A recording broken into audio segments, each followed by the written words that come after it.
The wind has teeth. It finds the gaps in their stitched reindeer hides. A relentless hunter of warmth. They are a knot of shivering figures on a slate minus grey canvas. Their backs turned to the great rock minus mel that was. Until yesterday. Home. No, it belongs to the broad folk. The slender folk do not look back. To look back is to see the usurped sun. To see the smoke from their own stolen half-fire curling into the sky like a taunt. There was no grand battle. There was only a silent, irresistible pressure.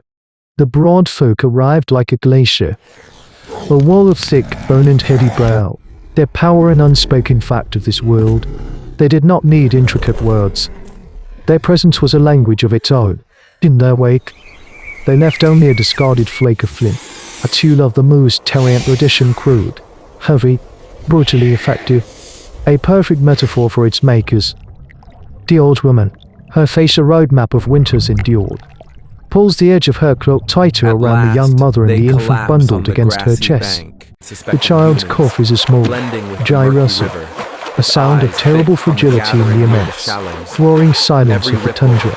This is the brutal calculus of their new reality. The cave, with its deep, dry recesses and walls that held the memory of 1,000 fires, was their shield against the coming ice.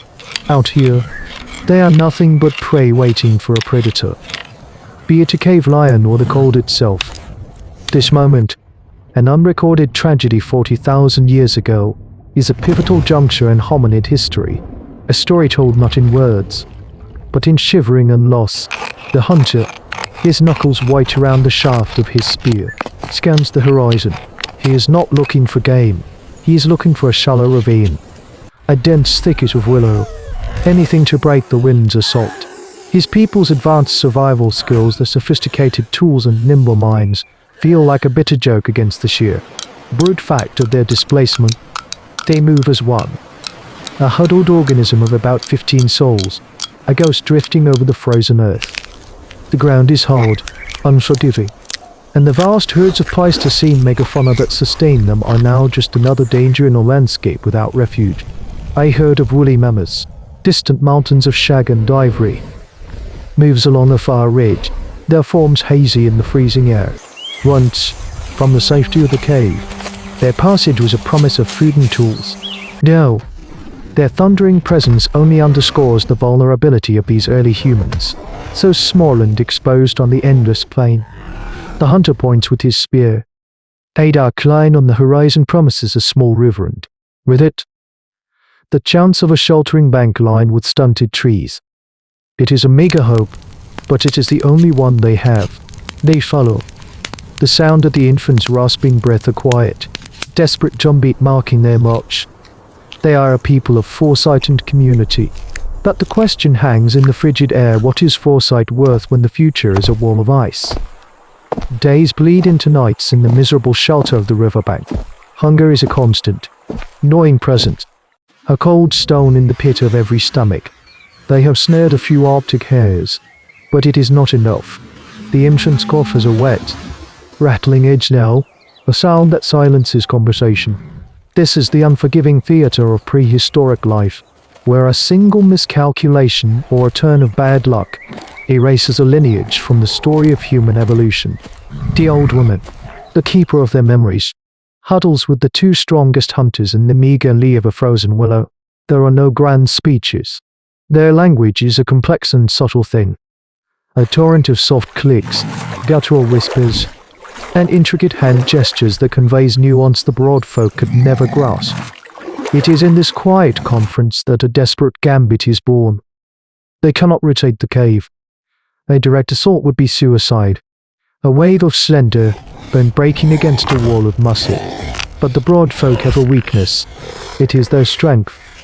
They are apex predators, confident in their power, and their hunting parties move with a predictable, arrogant rhythm.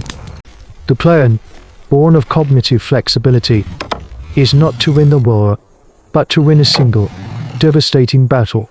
They will not attack the fortress. They will sever its supply line. The elders have observed the broad folk's movements, noting their preferred route to the game trails where the giant deer now migrate. The slender folk will stage an ambush. They will use the terrain, their speed, and a weapon the broad folk do not possess. One of the hunters, Tail, lays a long, thin piece of wood on the frozen ground. Attached to one end is a spear of carved antler. This is the atlet, the spear minus thrower. It is an extension of the arm, a lever that transforms human power into lethal, non-minus range velocity.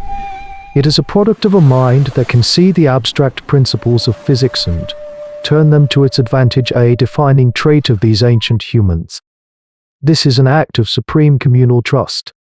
The three hunters who will go are the clan's future, their protectors and providers. Their loss would be a fatal blow. As they prepare, coating the sharpened flint points of their light javelins with a dark resin, the others work to support them. A woman mends a tear in a hide legging. An old man sharpens a backup point with deft, practiced movements.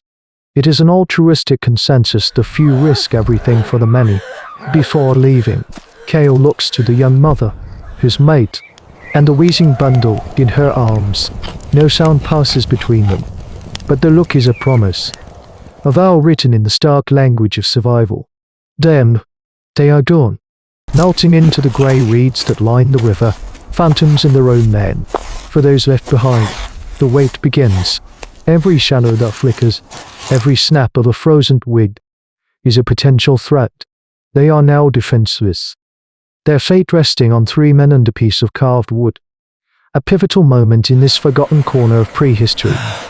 The very essence of Homo sapiens is on trial. Can intellect and cooperation outmaneuver brute force? Two figures return at dusk, dark shapes staggering out of the twilight. Kale is one of them, his face a mask of frost and grim success. He carries three of the broad folk's heavy thrusting spears, trophies of a brutal victory. The other hunter is supported between them, the dark stain spreading across the hides at his side. The third does not return at all.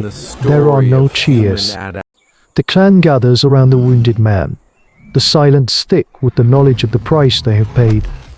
They have crippled the broad folk's hunting party. Yes, they have bought themselves a few days, perhaps a week, of relief from that relentless pressure. But they have traded one of their best hunters and grievously wounded another for it. In the brutal mathematics of this ancient earth, their clan is now weaker, more fragile than before. The victory is an anchor, not a sail. That night, as the fire sputters and the wind howls a lament, the realization settles over them. It is not a spoken thing, but a shared certainty that passes in the spaces between glances. They cannot win. They can only delay the inevitable. The broad folk are too strong, too numerous. Their hold on this territory absolute. The slender folk are a flickering candle in a gale, and the gale is winning. This is the precipice of an extinction event, a moment unrecorded by any history, a silent closing of a door on a unique branch of human ancestors. But here, in this final, desperate turning point, something remarkable happens. They do not rage. They do not fall to despair. Instead, the old woman, the keeper of their ways, rises. She moves to a leather pouch and pulls out a lump of reddish minus black rock hematite. Using to smooth the rougher stones, she begins to grind it into a fine, blood minus red powder. This is the ultimate act of foresight, a turn towards symbolic behavior when all other strategies have failed. If they cannot survive, they can be remembered. She mixes the ochre powder with melted marrow fat, creating a thick, vibrant paste. Then, she leads her small, broken family not towards a new hunting ground, but to a shallow alcove they had found. A place sheltered from the worst of the wind. With grit and The rock face within is smooth, the journey back pale is slow limestone. and exhausting. One by one, Each step a they test place of their hands upon it. The young mother, her infant now terrifyingly quiet in its sling, presses her palm flat. The old woman fills her mouth with the ochre paste and sprays it over the hand, creating a perfect, stark minus red outline. It is a ghost, a presence, a defiant declaration. I was here. Kale adds his own. Even the wounded hunter is helped to the wall to leave his mark. This is the pinnacle of their primitive technology, not a tool for killing, but a tool for creating meaning. It is their final, collective act, a whisper sent into the vast, indifferent silence of geologic time, a testament to the fact that their small frame, before it was extinguished, burned with the light of a mind that could conceive of forever. Across the continent, in this alternate telling of hominid history, the scene repeats in 1,000 variations. The slender folk, with their complex grammar, their delicate tools, and their minds built for abstract thought, are erased. The broad folk, the Neanderthals, inherit the ice-bound world. They are successful. For a time, they are masters of their environment. Powerful and enduring, but their victory is a hollow one, an evolutionary coal-sec. The caves they conquer never echo with song. The walls remain blank. The great silence descend. Without the creative, explosive intellect of Homo sapiens, there is no upper Paleolithic revolution, no agriculture, no cities. The spark of symbolic thought, of art and myth making that defined our own ascent, is extinguished before it can catch fire. The handprints left in hidden places by the last of the slender folk are never found.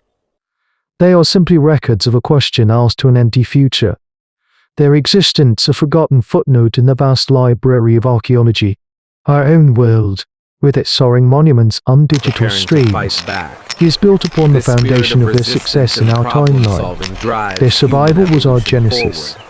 A reminder that the most powerful force in evolution is not always the strongest arm, but the mind that can imagine a handprint on a cave wall and understand what it means to be remembered. The past is never truly silent. It is a pressure in the rock, a pigment in the soil, a question waiting in our own blood. This is the chronicler, listening. But what happens when the greatest threat is not a rival, but the very ground that splits open beneath your feet?